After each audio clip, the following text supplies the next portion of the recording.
And we're live, pal. Ta-da. Welcome to adfreeshows.com. Welcome to a special edition of the live stream where we are going to be the companion piece to the new Netflix series Wrestlers, which just debuted this week on Netflix. Of course, all the episodes have come out, but each week we're going to go week by week like traditional watch along. Well, not watch along, but comment and talk about it. I am your host, the Blue Meanie, and I'm joined today not only by the star of Wrestlers, but the owner of OVW, my big brother, and well, a lot of people don't know my actual trainer. So if you like me, it's his fault. Al Snow. Al Snow, welcome to the live stream here. You're muted, Al. We're live, pal. Off to a blazing start. No, still gimmicked, still muted. Can you hear me now? There we go. All right. I All can right. hear you now. Here's the thing, okay? We're the companion piece to the Wrestlers. Is that like we're the escort? Yeah, kind of low budget. Okay. Not, Now not finally, something not in some shows that shows up to your luxury suite, but something you kind of find on the corner. and I was hoping for dinner and a date, so I'm all about you had me at dinner. So. Yes. These cookies suck. Thanks, These I made them myself. Suck. What's that? Yeah, I made them myself. Thanks. Well, I think it's going to be a lot of fun about this show. Our bond, our background. Not only is this show about what you're doing now, but I think in some ways I'm a piece to your past where I'm one of your early students, and I started training with Al in March of '94. Was it really? Yeah, I was a year out of high school. I graduated high school. I remember you cleaning up at the gym, Body Slammers gym in Lima, Ohio. It was so bizarre. Like I went to you on blind faith. There's a woman who's a den mother to a lot of the wrestlers named Phyllis Lee, who I give her roses every time every chance I get. It's a lot of wrestlers owe their careers to her. Myself, Sean Waltman. She helped Raven in a lot of ways. Dan the Beast Sabu, absolutely. Yeah. And there's a correlation to her and somebody in the show, Amazing Maria, that I think is kind of like your modern day version of Phyllis, to where she's like the den mother in the dressing room with the younger talent. And we'll get to that. I don't want to jump too far ahead, but I went to your school on blind faith. I sent a couple grand to this woman in Ohio who's writing me letters. And the day after WrestleMania 10, which is cool. My life, you could just Google everything. Oh, it's the day after WrestleMania 10. What was that date? Okay. I show up to your school. I go, hi, I'm Brian. I'm looking for Al. You go, hi, I'm Al. I'm leaving. Because you had to drive to northern Michigan to get padding for the ring from Dan Severn. Yes, and you with me. Did you go with me, or you didn't? I should have gone with you. You didn't. Because there's a moment where I was sitting with my soon-to-be classmates where I was like, maybe I should pack the car and go back home. When there was a character in the gym named Pete the Pirate who was like, hey, you want to watch me practice my ring entrance? I was like, I would you like to watch me go down the elevator and get my car and drive back to Atlantic City? But what a good start. What a good start, and what a good trainer. I remember the first day I met you. You went to go get the ring padding. You came back, and then you pulled me in the office, much like you do in the show. And me and you had a heart to heart. You're like, look, I don't believe in lying, because when you lie, you got to lie to cover up the lie. I expect I'll be truthful to you I want you to be truthful with me. And from then on, it's just like, that was lesson one, just Yeah. that meeting. There's so many things you learn, and forget everything in the ring. It's all the outside stuff, the car rides that me and you took to Michigan and everything. I learned just as much in those car rides with you as I did in the ring. And the first day I took my first bump, it was the no-hander, and I kept Yeah. fucking hitting my heels and getting shin splints or whatever. And I rolled out of the ring, powdered out, and I was like, man, I want to quit. And a credit to you, you came in. I sat there, boo-boo faced, sad, hating Chris Farling myself, so stupid. And you came in, sat next to me. And it's like, all right, what's wrong? And you eased me into the process, which not a lot of people don't do. You made sure I knew I was doing before I went to the next step. And I owe my career to you. You were step one. You're the most patient guy in there. And when I watched the opening last night, I watched episode 1. I don't want to jump ahead. I felt a little. I got a little verklempt, so to speak. I got a little emotional because to see you all these years later, that was March of '94, and here we are, August of 2024. Next year will be 30 years since I've met you, and you became my trainer and my best friend in the world. That here we are on this podcast talking about how you're bringing up the next generation. Yeah, I'm old. But you're I think you're the bond between the old guard and the new guard, so to speak, where I don't know. I don't know. I said, I don't know what I am. I really don't. And I don't attest to be of any significance within the wrestling business.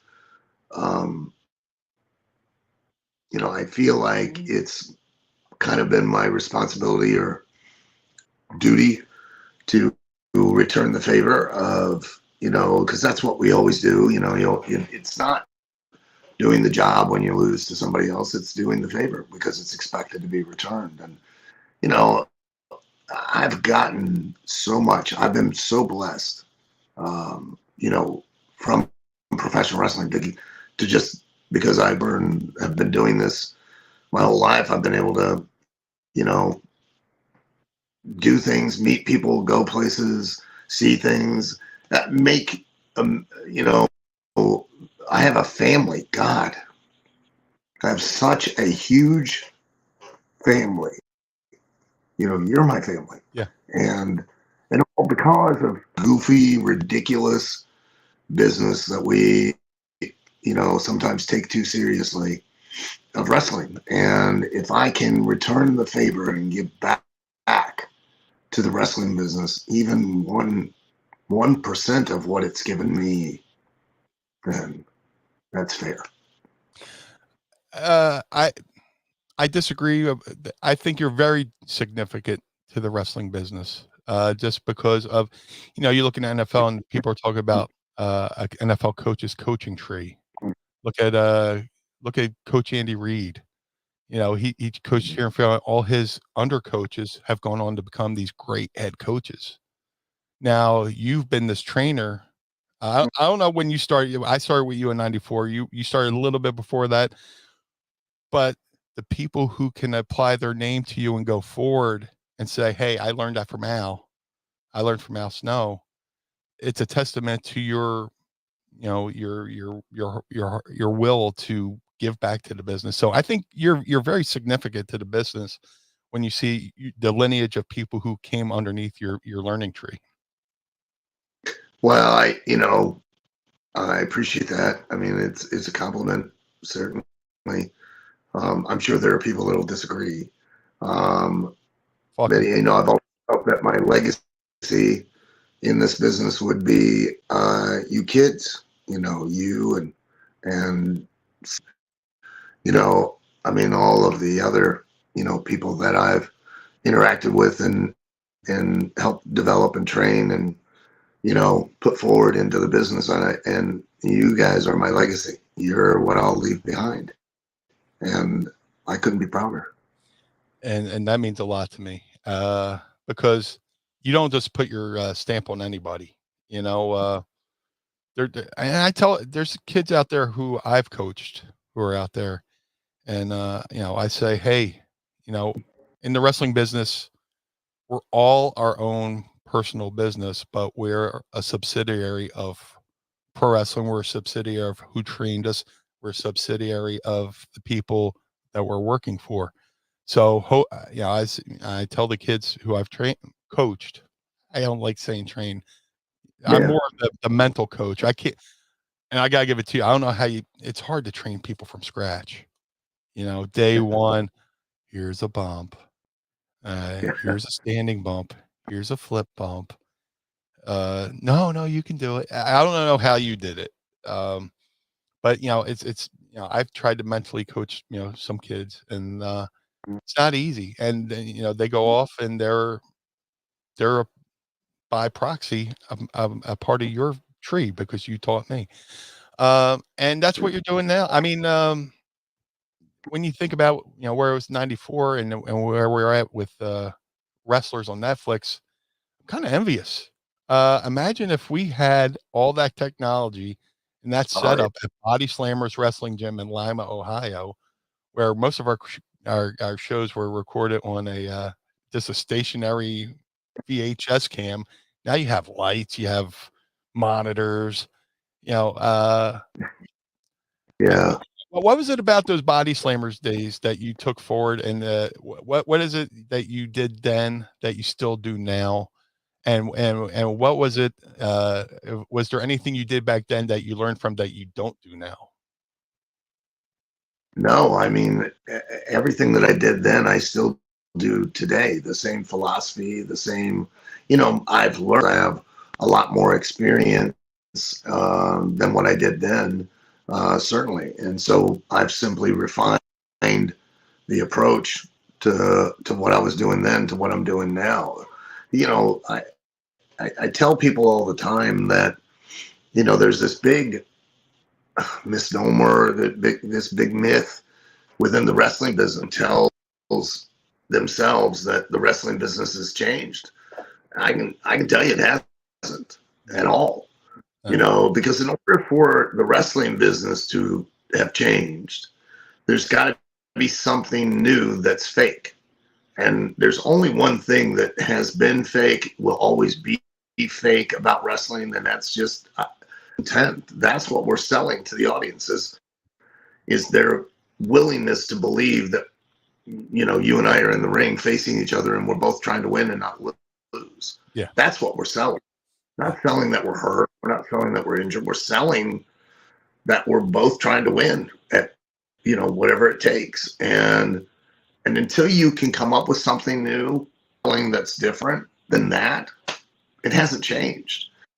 And surprisingly, I mean, kind of what we did, you know, back in those days in Body Slammers, and yeah, it was only one camera, one VHS camera, and, you know, and no lights and no lighting, and no, you know, the sound system was terrible, and you know, yeah. But you know, now I've got more tools, but it's still the same thing. I'm still selling who you are, and I'm still selling why you're in that ring to do what you do, you know. And if I can get an audience to believe in especially who you are, I can get them to believe in everything else, you know. And at the end of the day, that's what an audience is buying a ticket to see, is they're wanting desperately to believe in you, as the wrestler. And you know, I preach that here in OVW, no different than I did in, you know, Body Slammers. It's just now I can enunciate and verbalize a little bit more clearly because I now am more aware of it than I was back during the Body Slammers days. And often when people say, is wrestling fake? I usually go, only when I win. Yes, only only when I win. But yeah, that's the thing. That's what we're selling. And I'll often say pro wrestlers are kind of like police officers, and in which you have to be the job 24 hours a day, 7 days a week. Yes. If you're going to the bank, you have to be a pro wrestler. If you go, and I'm not saying that in a way you got to work people, but you got to make connections. Sure. Plenty of times I'd be at, back when I was, still, 24 hours, 7 days a week, blue hair, be at the bank. Oh, why's your hair blue? Oh, well, it's for my job, professional wrestler. Oh, you're a professional wrestler. Oh, where can I watch you? You can watch me in ECW. And you take somebody who might not watch wrestling, but they met this cool guy, this person at the bank, and now they're invested in you, and now they want to come see you, and that's one more ticket and all that stuff. But you're the product. You're in business for yourself. You're an entrepreneur, and you're the product. So you never stop selling you. You know what I mean? You're always, I'm wearing a collar and elbow brand T-shirt all the time. Well, exactly, yes. And why? Because I'm part owner of Collar and Elbow. Yeah. So I'm always going to wear shirts. So I'm not going to sell somebody else's. I'm going to sell my own. Coupon code Meanie. Yeah, you get 10% off.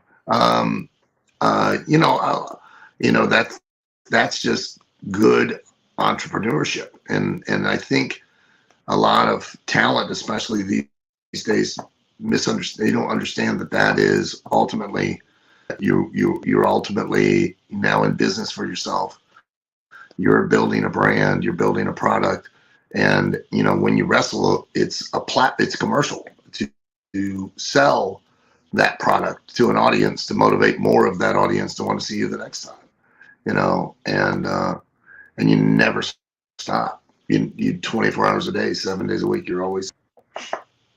And I don't know if I'm right or wrong in this assumption, but I think it's a little bit harder to make that connection now as it was back in 94, because there's so much to compete with from technology wise. I was saying this to myself last night when thinking about thinking about modern wrestling. How do you compete with a thumb when people are on their phones thumbing, Because or channel changing, what can you do to make people put down the remote?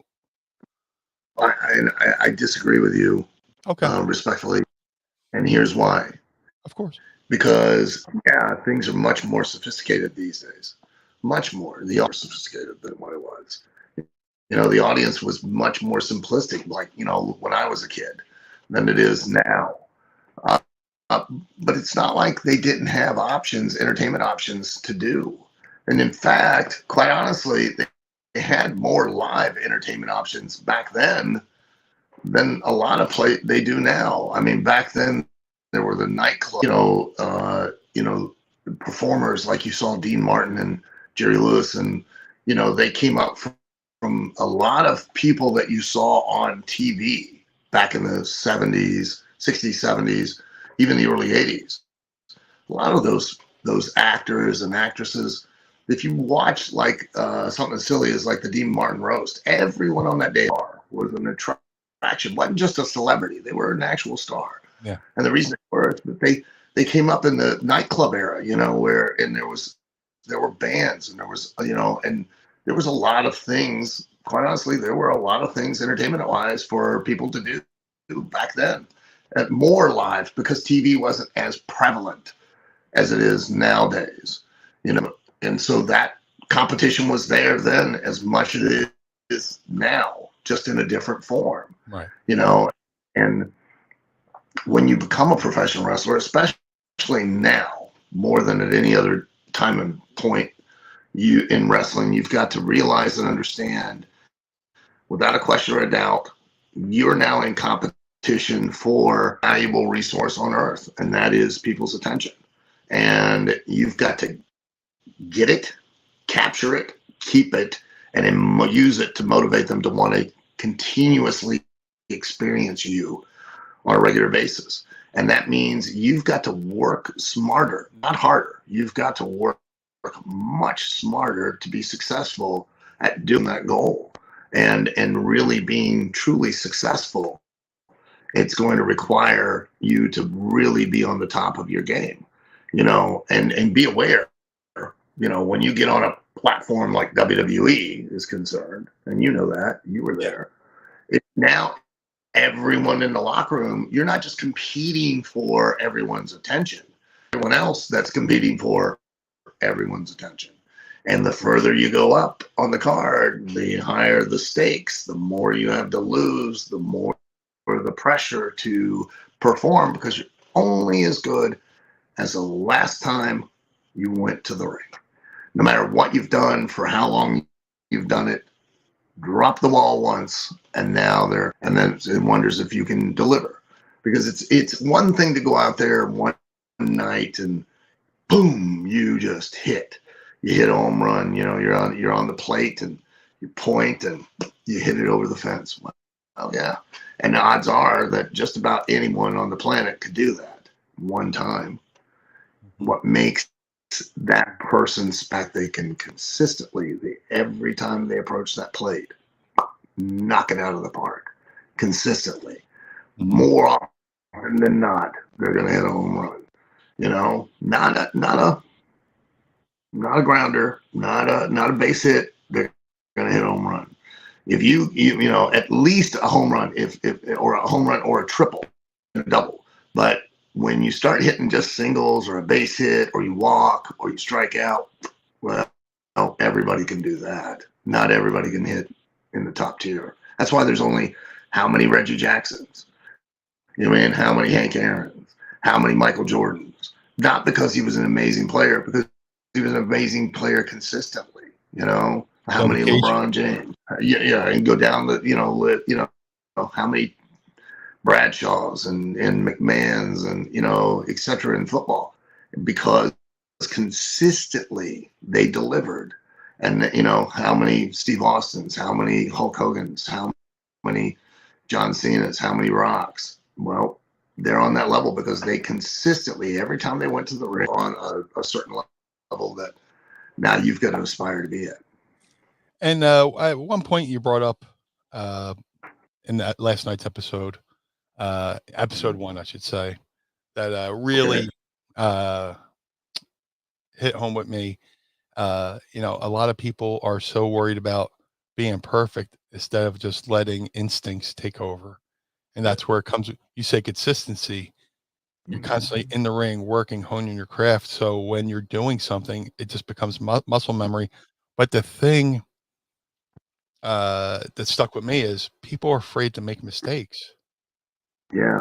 And that's the biggest downfall of, well, not the biggest downfall, but it's one of the things where sometimes the best things come from mistakes. I've seen chance come from taking chances. That opens up a whole nother can of worms. You know what I mean? Because think about this, okay? If Steve Austin had never taken the chance, taken that risk to say Austin, because you came in shortly after that. That period of time, like everybody's like, oh, WWF and WWE is so PG right now. You remember that was the In Your House era, and it was PG. It was G rated. Yes. I mean, and a lot of people aren't. Steve said Austin 316 says, "I just whipped your ass." Like Vince had a stroke. I mean, really? he basically almost had a baby, and he was ready to fire Steve, and was, he had to be talked into allowing Steve to be Steve and be this guy, Otherwise, if Steve Austin had never taken that chance, we'd have never had that attitude era. We'd have never had that run, and it was a risk. And nowadays, I don't know if you're going to see that risk taking anymore. And the reason you're not, he knew in order to make money, to make life-changing money, he had to do something. You know what I mean? He had to break himself out and stand out from everyone else. and that was because he wasn't guaranteed anything. Right. When I first signed my first WWF contract, like it was this thick, and the only thing I was guaranteed 12 dates a year at $100 a date, and that was when you went to TV, because we did TV once a month. That was it. That was all you were guaranteed. There was no downside guarantee, nothing like there is now. And that makes you hungry, and it makes you want to push things and push the envelope, and and really different things to be that person that's at the top of the card. Nowadays, everyone's got a downside guarantee, which, hey, don't get me wrong. I mean, that's amazing for the wrestlers, but it's also detrimental because I don't think you're going to see the same risks, the same creativity themselves, for fear. They're going to be job scared. They're going to be afraid that they now have something to lose, where before you had nothing to lose and you had everything to gain. So why not give it a shot? Yeah, there's a saying that a hungry dog a fed dog doesn't hunt. If Right. you feed that dog, he's not going to go out there and hunt for you, but you let him starve a little bit, he'll go out there and hunt for you. And downside guarantees were definitely good for the wrestlers. You had a little bit of security, but like you said, people are afraid to take that risk. They're afraid to make a mistake. There's nobody goes to a wrestling show and they're not handed a playbill. In match 3, you're going to see the triple Lindy Credunzel, whatever gimmick. Yeah.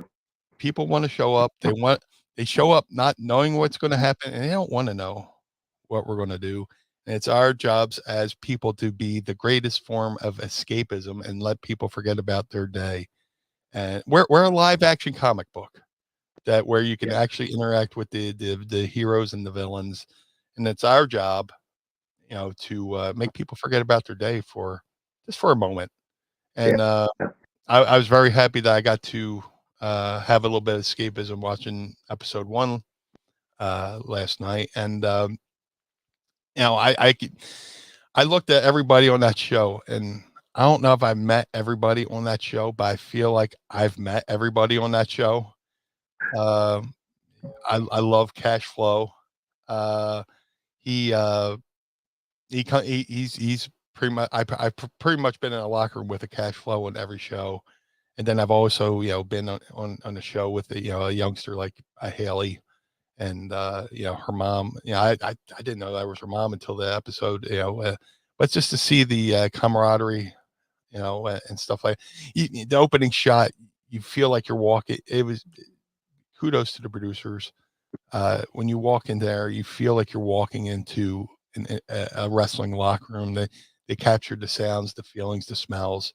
How did wrestlers come about? It quite honestly was a 1 in a million situation. One of the other partners, because I have several partners. There's myself, Chad Miller, Joe Reeves, Larry Benz. We were the original 4, and then the other 4 that came in were Craig Greenberg, Jeff Tuvlin, and a 4th guy. I can't remember his name. So there's like 8 partners in this,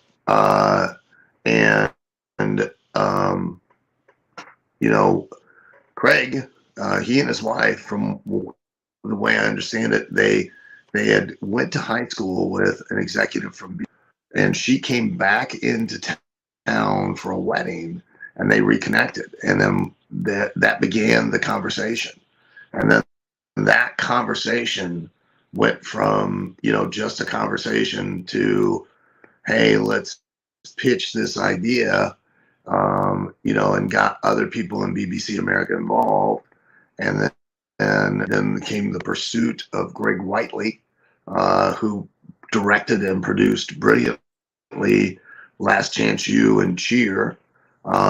He got on board, and then it led from that to talks with Netflix. It led to BBC America coming and doing a teaser tape days, then coming back to film like a longer, almost like a short episode to pitch to Netflix, and Netflix agreeing they wanted to do it. Going through the whole process of going to do it, not going to do it, to where when they finally agreed and signed on to do it, well, when are they coming?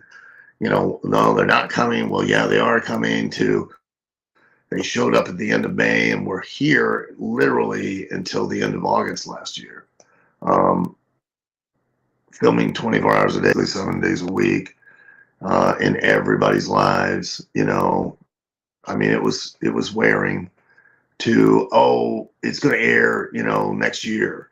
It'll air at the beginning of the year. Oh, it'll air in the spring. Oh, it'll air in the summer.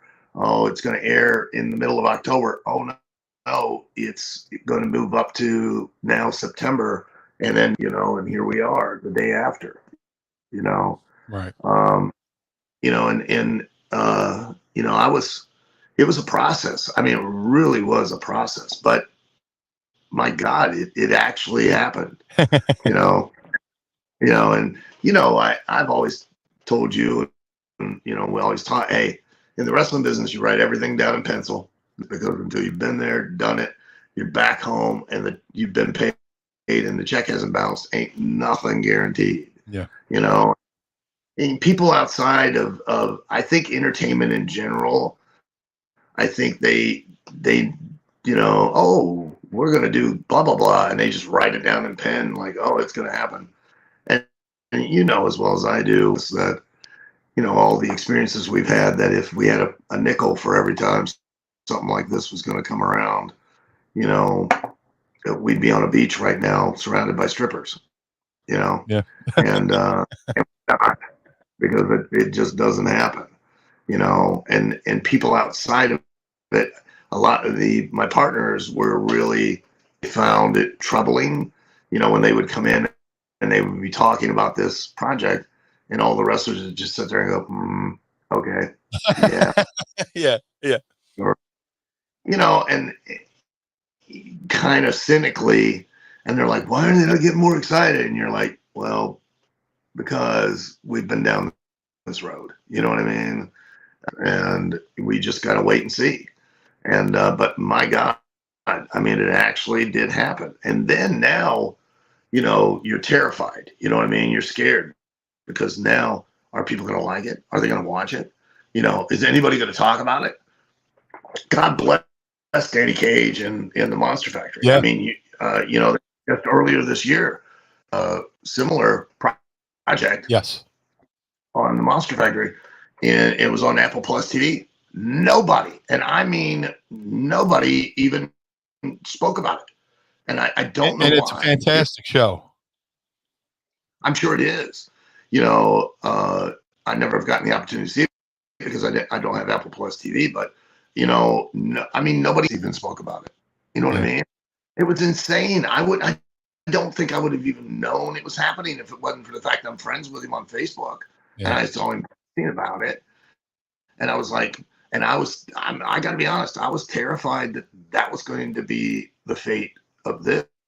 Yeah. I was like, oh my God, I hope this doesn't happen. But the fans have been amazing in their support of this and helping to get the word out. And I genuinely on social media thank all of them for doing it. And Netflix, their PR department has been incredible. They have really, gotten behind this and really done their really best to publicize it as much as possible. So, yeah, I got to spend some time over the weekend with Danny. We went up to New England for the Eagles Patriots game, and just to hear his frustration with the lack of promotion from Apple Plus and all the missteps that was taken, like it's a docuseries, but they had the wrong department trying to handle PR and all this stuff. It was a nightmare. It's heartbreaking because it's a really good show with really good people behind the scenes, really good people in front of the camera,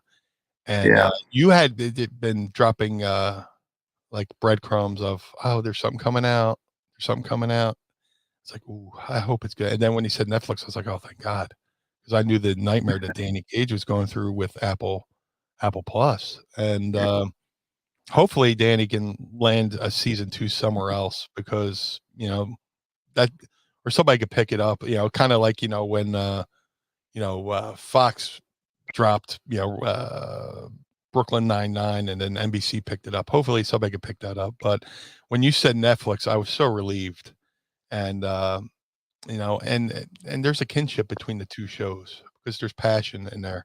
You're a passionate man, Danny's a passionate man, and these are your kids. I'm one of your kids, and you want to see the kids do good. And there's a lot of people on the show that I want to see do good. Like I said, I'm at that stage in my life where I replace the term "nice to meet you" with "good to see you." Because anytime I say "nice to meet you," they go, "Oh, well, we met," and you feel like an asshole. I go, "Hey, good to see you," and then when they say "nice to meet you," go, "Ah, good to meet you." Because I don't want to be that guy that makes people feel unimportant. My goal is to make somebody who meets me feel important. Say good to see you. So when it comes to this roster, your roster, I don't know if I've met these people, but I want to see a lot of them succeed. Just from Shira. I really, dude. What really got me with Shira, the Indian lion, was him talking about his family. That kind of made me a little wet in the eye, because when I went to your school, when I went to Body Slammers in '94, I was there for a month, and that's when I got the call that my grandfather was dying from pancreatic cancer, and his words were, "Don't come home." So to see Shira talking, delivering food. I mean, he was a guy over in India working for Ring King with the Impact, and he's coming over to the United States chasing American Dream, much like he says, much like Arnold Schwarzenegger.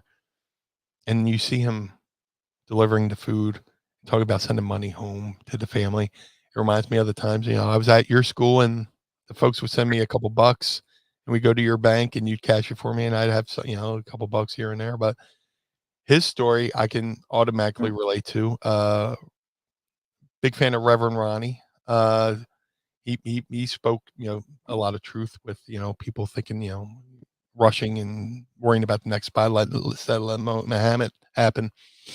What are some of the, how long are, I don't want to spoil anything for any future episodes or where the, the company is now, but like, how long had those, like a guy like Shira, sorry, first day with the new mouth. How did he come to you? How did you find him? And, how long has he been there? Is he still there? Al Snow's going dark in the dark match. There we go. Your sound is out. Your gimmick sound's out. Hold on. There you are. Okay. So Al, you are in the worst witness protection program ever. I know. They disguise your voice, but they show your face, and then I know. You like my voice? It's been described as sounding like I'm speaking now. So I like that one, or that I've gargled with glass. That one. Do the people at the Wendy's drive-thru think you're fucking with them? Yeah, they do. Yeah, like we used.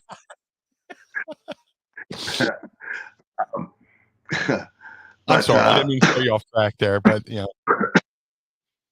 I sound like Christian Bale 24 hours a day doing Batman now. I am the night. That's your Halloween costume next year. Wow. Shira I met at Impact. He was brought over from Ring King with Jeff Jarrett. And he was a linchpin to a deal with Sony 6 that was in India that they wanted an Asian on the show to carry Impact over in India, and he was that guy. and they brought him over, and they just kind of, I don't know, from what I understand, they just kind of put him in a hotel, and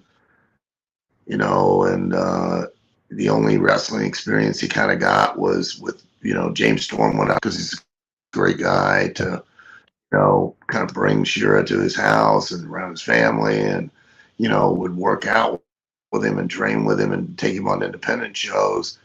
But it wasn't enough. He wasn't doing it regularly enough, and so they'd bring him to TV. They'd be disappointed in his efforts, in his performance, and at the pace they thought he should. And I could see the kid had potential, and he had the look, and he obviously had the heart to do it. So I at the time I was doing the school over in England with my partner Simon Lawrence, and I said, why don't you just let me bring him to English, send him there to me. I said, then that way he can get training on a regular basis, and he can get work in England on a regular basis, and let me see what I can do with him. And they were like, okay, sure. I said, it'll be a minimal investment, but he went to England with, and man, then he would come back to TV, and they're like, oh my God, like he's really starting to improve. And I'm like, no kidding. Really? You think? It's interesting what happens when you actually put a little investment in something, and a little effort. And he just started developing, and he got better, and and then unfortunately, Impact, started cutting back. They released him, and he got picked up by NXT, and he had, a period of time with NXT where he, he had efforts there, and they didn't quite pan out. And he went back to Impact, and, Scott D'Amore now was in charge. And remember, we helped bring Scott in with Mickey Doyle and all that. He used to come to Body Slammers, and then D'Lo was there. Josh Matthews from Tough Enough, all three guys were guys that I had, had a part in. And I was like, hey, why don't you, send Shera to Louisville, and he can be here and be a part of LVW. And for me, I can certainly use him. He has the look and everything, and I can help develop him and, give him more experience so that he'll be better for you guys. And so that, in turn they did. And, he's been here ever since. And like, Brian, I'm not kidding. Like, he's grown and developed so much, I personally as well. But I mean, in the ring, I not that long ago, I wrote a TV, and I literally put him in a situation where he had to wrestle like 5 different guys in a row. You know what I mean? It was like because he's a heel now here, and I'm like, I'm the commissioner guy, and he's got the heavyweight title, and him for his actions by making him defend the title 5 times in one night. And my God, what a great job he did. Not only did he look more like a star at the end of it for doing it, he made each individual guy that faced him look better. Even though he went over and they went under, they got over because they faced him and looked better for doing it. And that was all a testament to him. And I mean, think about that. How few guys within this business even understand that concept we just discussed. Right. And now he went from a guy pack, they were like, oh, here comes Shera, and what are we going to do with him? We don't really know. To where now these days, this guy's carrying other people, and what an incredible story, an incredible development. And, I think as people watch the show, I think they're going to see and appreciate all of and the journey that they go on, because one of the things I'm so proud of and so impressed by is, and I've told several of them that, is that they come in, and they can wrestle, and And you know my opinion about that. You can have a chimpanzee do that. I mean, anybody can. You know, the old hey, anybody can be a wrestler. You put a pair of boots and a pair of trunks, wrestler, but not everybody can be a worker. Right. And to watch them come in where they're at, and then 6 months later, 8 months, you're watching them and you go, God, this is an entirely different person. Mm-hmm. You know, you watch them in the ring, they carry themselves a different way. They have a certain air about them, a certain confidence that they've in. You know, you tell them, hey, I need XYZ out of this match. They go out there and you get XYZ out of the match. You don't just get a wrestling match. You get what you asked for. You know what I mean? I need it done this way. I need this person to look this way so that you look this way. Boom, they go out and they do it. And to watch them be able to develop like that and is amazing. And you know, I think as you're watching the show, I think audiences are really going to be able to get an insight into that and get an appreciation for that, and are going to see these people develop. You know, and I think, you know, the main characters that they really focus on, you know, represent certain aspects. Shira literally leaving his family, coming to another country, didn't speak the language. You know what I mean? All just because he wanted to pursue a dream. He wanted to be something more. You got Cash that has been busting his hump for, and you know, he and his family have literally adjusted their whole lives around him being able to be a professional wrestler. Yeah. You know, and he's older now. He's at the tail end. You know, so now it's a make or break. You got Haley J, who's young. She's got all the charisma. She's got all the personality. She's got to get out of her own way. You know what I mean? Right. And she, being young and being dumb, and immature, she can her own foot. You know what I mean? And kill an opportunity that could potentially change her entire life. You know? And how old is Haley J? I think she's only about 23 now. When I first met her, she was like 19. Still a pup. You know, 19. Still young. Yeah. Still a child. That's all she is. At the end of the day, she's still a child. Yeah. You know?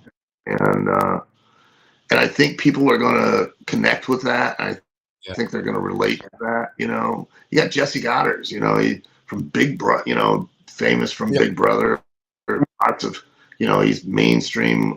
People are aware of. He got a huge fan base. You know, he's here reinventing himself. You know, looking to get another opportunity again. You know, it's an incredible mix of talent and people. You know, and I'm really proud of them all. I mean, you know, in this show, I'm really proud of it. I mean, you know me. I mean, it's you know, I'm set in my ways and my beliefs as far as pulling back the curtain and things like that. And you know, and my hope is that by doing so, with this show, I hope. If you are a wrestling fan, I hope it gives a new insight and a new appreciation and a new respect that you didn't enjoy it that much more. And if you're not a wrestling fan, I'm hoping that that same insight and respect will help drive you to now want to watch it on a regular basis, and not just OVW, but the wrestling business in general. You know, and that's my hope. Sorry, I didn't mean to step on your toes there. There's a saying, what's old is new, or you know, the more things change, the more they stay the same. And I always say that you know, we're all our own business, we're all our subsidiaries. To me, Wrestlers is a subsidiary of Tough Enough. And the biggest mistake WWE did was stop Tough Enough, where they had the perfect format for Tough Enough, and then they had season 2, and then it became like part of this thing they kind of showed on SmackDown. But season 4, but people got to connect with the people behind the scenes. People like to watch people at ground level and work their way up to say, I remember that guy when. So, and then once they, did away with Tough Enough, UFC was smart enough to steal the whole concept with the Ultimate Fighter. So yeah, and that's what led to Dana White said they literally stole the format from Tough Enough to use for Ultimate Fighter, and that was the vehicle that blew up UFC to the level it is still today. Was because now an audience knew who the fighters were and could relate to them and cared whether they won or lost. That was it. Yeah, yeah, and you got to make, you got to, and one of the blessings for them is the lead in for the Ultimate Fighter was WWE Raw. So Yeah. not only do you do away with a show that was a proven formula to make you superstars, you let the people who stole your concept be, you're the lead in for the company that stole your, so they can make their stars for the UFC instead of you letting it be. But to me, Look, wrestlers, what's that? I said, look at where we are today. Now UFC and WWE are owned by the one same company. You know what I mean? It's insane. Yeah. Yeah. Yeah. And think about all the times, pro wrestlers have tried to cross over into UFC, Brock being the most successful, and people like, get that pro wrestling stuff out of here. And now they're owned by the same company. I'm like, hey.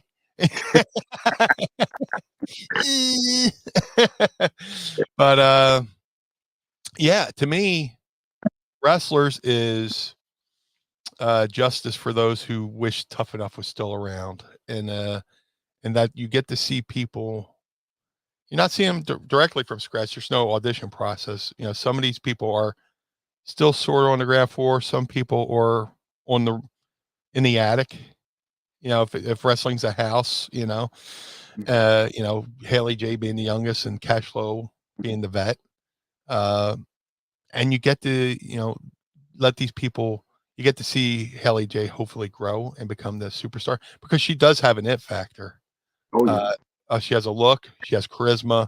Dude, we were watching last night. Me and Mrs. Meany were watching, and there's the scene where her mom, Maria, pushes her down, and she gets the boo-boo face. I go, oh, she got the boo-boo face. And then you on TV go, oh, she's got the boo-boo face. And Tracy goes, ah, Mrs. Meany goes, ah. And we're kind of popping in our living room while you're popping in gorilla position while we're watching it. So she has something, of course, this was filmed like a year and a half ago. Hopefully she's progressed since then. I don't know. I don't want to spoil anything, but yeah, she definitely has an it factor.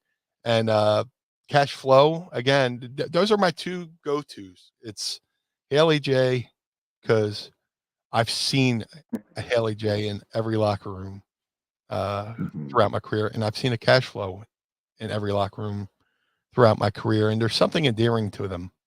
I if I can, there's a Bruce Springsteen song called "The Wrestler," and I just pull it up for 2 seconds because there's a line in it that really tugs at me. It says, "Have you ever seen a one-trick pony in the field so happy or free? If you've seen a one-trick pony, then you've seen me. Have you ever seen a one-legged dog making its way down the street? If you've ever seen a one-legged dog, then you've seen me."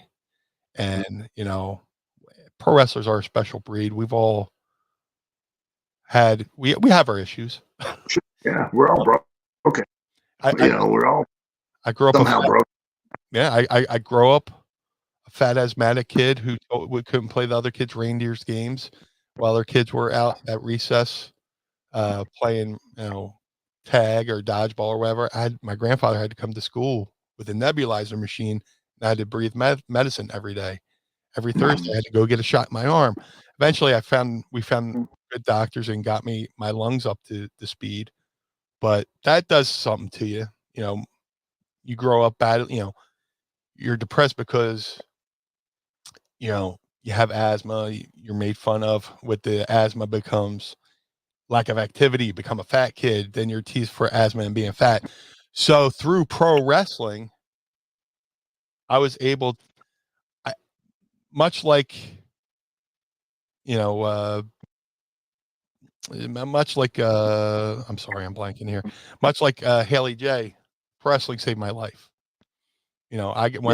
when I came to your school, there was a moment when the ring board broke, and my first day in, first weekend, and we go to lumberyard, and we let me paint you a picture. Our school was on the sixth and seventh floor of a Masonic temple, and we had to carry up. And I'm like, I'm like, you know, just blowing up. Flash forward to like 2 months later, 3 months later, and you know, board breaks. We go down to the lumberyard, and just me and you. Not the first time was me, you, and other students. You know, like ants going up the steps. This time it was just me and you. And you turn around and go, notice something? I was like, what? He's like, you're not winded. I was like, oh. So, you know, not trying to make it about me. I'm trying to point to the fact that I connect with a Haley J where she said pro wrestling saved her life. And I'm rooting for her to this is just based on episode 1 to hopefully get immersed in wrestling. And, you know, sometimes when you get into something, you have to kind of leave certain people behind and leave certain things behind. I had to, you know, cut off, not cut off friends, but just kind of immerse myself in the wrestling world. I had to move away because if I didn't move away from, Atlantic City to move to Ohio, there's a good chance I probably would have quit. But I made the commitment to come to you. I'm grateful for everything you did for me. And I'm sure these kids, this talent in the show, wrestlers, are grateful to have a leader like you leading them and producing them and trying to teach them the right way. It depends on the day of the week, and it depends on their attitude. You know what I mean? So, and well, you know what it is, and I think when people watch this series, I think people are going to, like yourself, are going to identify with people in there. Either somebody like that, or you see traits of yourself in these people, because they're really, this isn't a reality show. Not enough. This is a documentary. I mean, yeah. And that was one of the things that Greg Whiteley impressed upon all of us when he came in. He's like, I don't want you to put on or act any different or do anything special for me, what goes on here. Yeah. And I said, let me assure you, I said, I'll tell you right now, I'm not going to be or do or behave in any way different than I would if you weren't here. When you leave, I have a responsibility to the company, to all of this talent, and to myself. And that responsibility is not going to end, when you get here, and it's not going to end when you leave. And I'm going to do what I have to do the way I would do it, whether you were here or not. And I want you to understand that. And because the wrestlers, they see a camera and they turn it on, and and he came up to me finally, toward the he's like, out of nowhere, he was like, you are the same person off camera as you are on. I go, yeah, I told you that was what it was going to be. And I think you could attest to that. You know me as better than anybody. I mean, what you show is me, and that it's not put on, or I'm not being a character or doing it for a story or as a gimmick. I mean, I am. And, those are my thoughts, my feelings, and my opinions. And when these cameras are here, they're like here 24 hours a day. They end up becoming part of the furniture. So where you were guarded and you weren't being the person you are, a lot of that mask starts to slip. Cameras were around, and the longer the crew was around, and you start seeing the real people with the real challenges, with the real personalities. Everybody watching, I'm sure, can see that there's a relationship issue between myself and Matt Jones. and that's real. I mean, Yeah. it's progress. You know what I mean? Um, and and all of the conflict and everything that happens, that's all real. I mean, Yeah. we're still trying to, all of us, backstage and with the wrestlers themselves, and there's conflict and controversy, and locker rooms, and that's part of the business. You're going to put very high level athletes with very high level egos and high level insecurities all together to be in a cooperative situation that at the same time they have to be cooperative, they have to be the one thing that stands out, endeavor to be that one thing, also relying on the cooperation of everyone else to help them be that one thing. Right. And that creates a stew of potential drama that never ends. Yeah, they all always say, like, sometimes the most they go, "Oh, wrestling's not fake, it's not competition." I was like, "You haven't been in a locker room." Yeah. And I'm glad you brought up your partners, Matt Jones and Craig Greenberg. It seems like, in a way, I get what they're talking about. They want a return on an investment, but there's also got to be a balance where they got to trust you with the product. They could be the brain, so to speak. You could be the brawn. You could be the muscle that makes. You could be the engine, and let them be the guys help promote and take. Dude, I ran shows for a small time with 3PW, and it was like the worst thing I ever did. Not the worst thing, but just like the actual show from bell to bell was awesome. Yeah. But the lead up to making flyers, making tickets, I would hand make the flyers. I would go and cut them. I would hand make the tickets, cut the tickets. I would number them. I would pound the pavements. I go to the strip clubs. I would go to the shopping malls. I go to the Eagles game. Flyer. And I was, you go to run the show, and that was, the fun part. So I can imagine, and then towards the end of 3PW, we brought in an investor, and he lasted a little bit, but then he had the health scare and he had to go away. But just bringing in somebody who doesn't really know the business, who likes the business, it's hard to make them understand how the business is.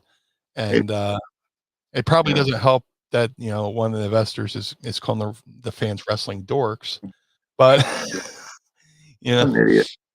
What an idiot! It's that this is a closed business. Still to this day, to a degree, it's a closed business. I mean, if you're not part of the locker room, you're not part of the locker room. We joke about it, but wrestler's court, that the tradition has always been that's wrestler's court, which means nobody, not even Vince. Vince has never been to wrestler's court, been involved, been a part of, nobody from the backstage crew, nobody's allowed but wrestlers in wrestler's court. And it's much the same. And when you come into this, you've got to understand that that's kind of, you're coming in from the outside, and you've got to, you want to return on your investment. But the biggest thing is for them, this is a vanity project. Okay. Oh, I'm a fan. For everyone else involved, this is what we do. This is our lives. This is not just our livelihood, it's our lives. And we sacrifice ourselves physically, we sacrifice ourselves mentally, we sacrifice ourselves emotionally for this, because we love it. Yeah. And now you come in as a fan for X number of years, and I listen to podcasts and I will read newsletters. I can tell you what to do. And it's like, brother, it don't work that way. Right. You know what I mean? The old, who have you ever beat? You know what I mean? When did you take a bump? Right. If you haven't lived it, breathed it, bled it, period. I've said this on other podcasts as well. we live in a world of information. I mean, you get information on any topic you want. You got right in your pocket. You can access all kinds of information. Information does not make knowledge.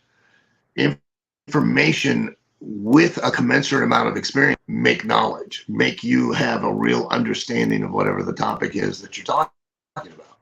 And if you don't have that experience, you have no knowledge. I don't care how many podcasts you have listened to. I don't care how many wrestling shows or what, that's like me saying, hey, I love medical shows. I watch House, Dr. Kildare, you name the medical thing elsewhere. I've watched the medical show. I Google my own symptoms. I go and read the New England Journal of Medical Science every day, which is basically the Wrestling Observer of medicine. Okay. 5 stars. Now, if I get injured, I can tell the doctor how to take care of me. Can't, because if I tell the doctor how to take care of me and he listens to me, he's not a doctor. He's an idiot. You know what I mean? I shouldn't be going. Yeah. Just because I have information about medicine, you can go to medical school for 8 years, depending upon your specialty. But the second you graduate, you're not an MD. And you don't become a doctor until you have had a certain amount of residency, which is a required amount of time with overseeing hands-on experience. Now you complete that with the experience, with the information, you're now a doctor, and you now get to practice medicine. You don't get school. It doesn't work that way. Right. It takes me back to my first days of training with you at Body Slammers, and like I said, I learned so much on those car rides. And there was I'm sure we were driving to Michigan, and I started talking about things how I thought the wrestling business was, and you just laughed and laughed and laughed, and you were kind enough not to totally call me an idiot, but I came to you as one of those wrestling fans who read all the After magazines. Then I graduated to the Meltzer the Wrestling Observer. I was reading the Pro Wrestling Torch, and I had Inside Dirt. And then I started training with you and started being in the locker rooms, and I started realizing how much I didn't know. The stuff that's out there in the news, it's being fed by somebody who probably has an agenda, and that person is the cell that carries it forward. But I tell a lot of kids, especially when it comes to my career, pro wrestling is just a series of reestablishing yourself. You could have been the coolest kid in 8th grade. You go to high school, you're just a freshman now. You could be the coolest guy and as a senior in high school. You go to college, guess what? You're a freshman again. You could be the big man on campus with all the girls. You could be Johnny B. Good, whoever that fucking movie was. You get big man on campus, all the girls, all the cheerleaders. But guess what? If you go to NFL, now you're the rookie carrying the water bucket or the water bottles for the veterans. You're off buying them dinner or other stuff. Or if you go to college and you graduate, now, like you said, you become an intern. Pro wrestling is a level of always reestablish yourself. And the fact that you're having the issue with with Matt Jones and Craig Greenberg, it relates to. There's so many different. I get inspiration from everywhere. I have friends who are tattoo artists, and in a lot of ways, tattooing is a lot like pro wrestling because you have to be in order to work at a shop, you have at least had to have some experience tattooing. I know somebody who had one business, like, I think I'm just going to go open a tattoo shop. My friend who was a tattoo artist, it's like, are you fucking kidding me? Nobody will respect you because you have not put in you haven't put in an apprenticeship. You haven't done this, that, and the other thing. And I can see that, connection, happening between you and Matt and Craig, where they need to realize you're a proven product. going back to Body Slammers, you trained me, Dan Severn. You go on a Tough Enough. You've trained all the Tough Enough kids. And now you've had OVW. You train all the, talk about the Killers Row that went from OVW to the main roster. You're a proven commodity. I'm making stars. Let you make the stars. They handle the promotion so people could come put their eyes on the stars that you've created. But I understand that, and you know, I'm not excusing it. There is a bit of ego in there that, you know, they come in and they think they know, and then now they want, hey, I want to be the savior. You know what I mean? I want to be identified as I came in and I saved OVW. I'm the one that, and they get the pat on the back. They become better the next Paul Heyman kind of guy. And I think that's also a motivating factor, which for me, I don't care, you know, I just want it to work. I want to make something here, you know, and I hope that comes across when people are watching the show. That, you know, I'm just wanting to give everyone, you know, on the main stage, at some point that run's going to come to an end. You need a place that you can still make a living, you know, being a wrestler. Granted, you're not going to make the same money as you would on the stage, but, you know, it's a place that you can come, you can work and still do what you love to do, feed your family and reinvent yourself. And maybe, just maybe, you might on the main stage, you know. And I'm hoping that this is a place too that also allows people that have the dream to come in, get real experience in front of an audience that they can allow themselves to develop and polish themselves to where when they have an opportunity to go to the main stage, around running. That's why I do television live. Every week, every Thursday night. You know, we do a live 2-hour television show, and we produce it exactly the same as what you'll experience in WWE. Exactly. And the reason I do it that way is so that because you know, the last thing you want to do is your first duty is to walk out on Raw in front of 20,000 people and 4 million people watching it at home. That's the first time you've been on live television. You're like, oh my God, what am I going to do? You know, and live television is completely different than post-produced television, which I don't need to tell you that either. You know, both require you knowing how to be on TV, but you don't get a second chance.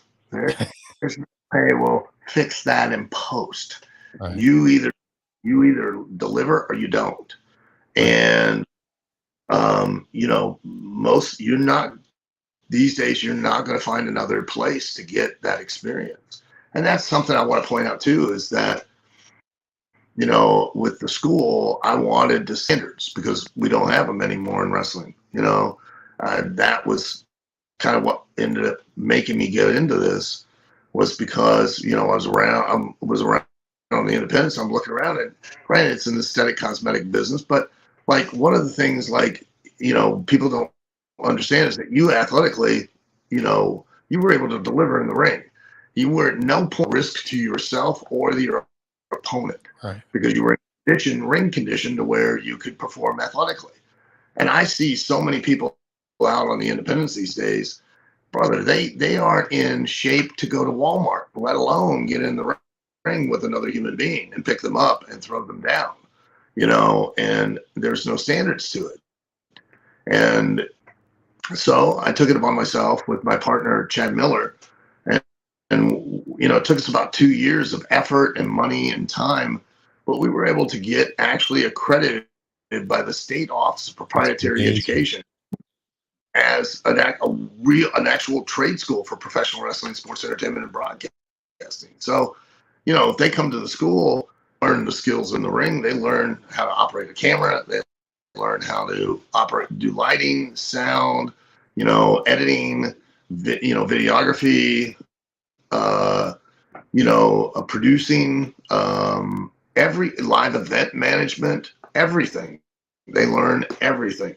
It's not a matter of if your in-ring's career is going to end, it's when it's going to end. And, you know, and then with those skills, not only do you have a better understanding of what you need to do in the ring now, but you also now have an ancillary job opportunity within the business that you've been in for so long. Yeah. You know, and I think that's important. You know, and you don't aspect on wrestlers. You know, and maybe if they have a season 2, you'll be able to get to see that. Then if we have one, of course, if a frog had wings, it wouldn't bump its ass. So, but you know, but Wrestlers does give a very definitive insight, both not just, you know, the wrestlers themselves and in the ring, but a lot of what goes on backstage and the struggles and the challenges to producing, you know, a live television show and a live pay-per-view and a live event. And, you know, and it covers everything from setting the ring up, tearing it down, to, you know, driving to the towns, to you name it. So, and I mean, I think it's going to be a great ride for you to now get to see aspects that you've always had a curiosity about. And if you're not a fan, I think you're going to be able to, through the same thing, see all of those things, and maybe it might give you a new respect and appreciation for something that you might want to delve. I'm a fan of. As we start to kind of take it home here, there's one thing I can attest to, that when people train with Al Snow, they come out on the other end battle tested. You know, seriously, you know, everything you just laid out that you get there at Ohio Valley makes you even that much more better. But you know, it's the lessons I learned from you, lessons I learned from working in ECW, WWE, just like you said, learning to be a worker, that like, you know, once you're out of the business, can you still find your way to do something in the business? Yeah. I learned so much from you, you know, mouth open, ears open, mouth shut, save it for the car. You know, you know, any gripes, save it for the car.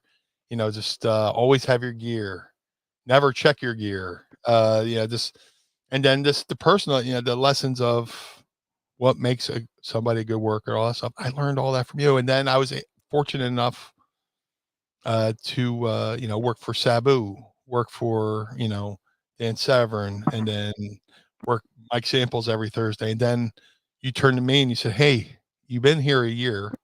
It's time to go back out and learn how to hustle on your own." And you weren't one of those trainers that said, "Hey, you got to work for me for life, for the rest of your life." And you got to, no, you said, "No, you got to go out into the world." You said, I'm getting you these bookings. That's great. I'm getting you all these, but you have to go learn to hustle. And I moved back to New Jersey at the time. I followed your advice. I made promo kits. I did VHS. I did, you know, photos with every place I worked. I send it out. I would drive to shows. I would drive to Dennis Corluzzo shows. "Hey, understand. Hi, I'm Brian. Understand, you know, you might have a full car, but something comes up. I got my gear in the car. Hey, Meanie, so and so stuck in traffic. You're on third with Doink. Go ahead, go get your stuff." All that stuff I learned from you. And then, you know, I got to learn from ECW. And like you said, there's a big difference between, you know, videotape shows and live. So that was when I started learning from, you know, doing tape TV to go into Raw. But everything, you know, started with you. And, you know, I was fortunate enough to learn from you. I was fortunate enough to do those car rides with you. WWE, I was fortunate enough to do those car rides with you and learn. And you know, to see, you know, everything that you continue to give back. And the point I'm trying to make is, here I am in 2024 on ad-free shows talking to you about a show about you training, is all because you made me a good worker. You know, I learned how, you didn't just take my money and say, "Hey kid, I'll get you on WWE," and show me how to do a drop kick and show up the next day and the ring's gone, you know, kind of thing. You took your time with me just the way you take time with every single person on that show and everybody you've ever trained. So, you know, as we're, you know, putting a bow on this episode, just, you know, I gotta show you. I gotta give you, tell the world how much I appreciate you, how much I appreciate the show. Like I said, everything from the opening scene, walking through me and Mrs. Meanie popped huge for Jukebox Hero, because that's the perfect correlation between rock and roll and pro wrestling. We're the same business, Jukebox Hero. He had one guitar, It was awesome, and I love episode 1. Hopefully of season 1, hopefully one of many more seasons to come. And again, we'll reconvene for episode 2. Hopefully this was a fun conversation. Hopefully this conversation was fun for you as it was for me. Oh yeah, I'm very proud of you and what you've done and what you've accomplished. And you do my name very well. I can't thank you enough for that. So you're a part of my legacy. You're my reputation. So and I'm very proud of that.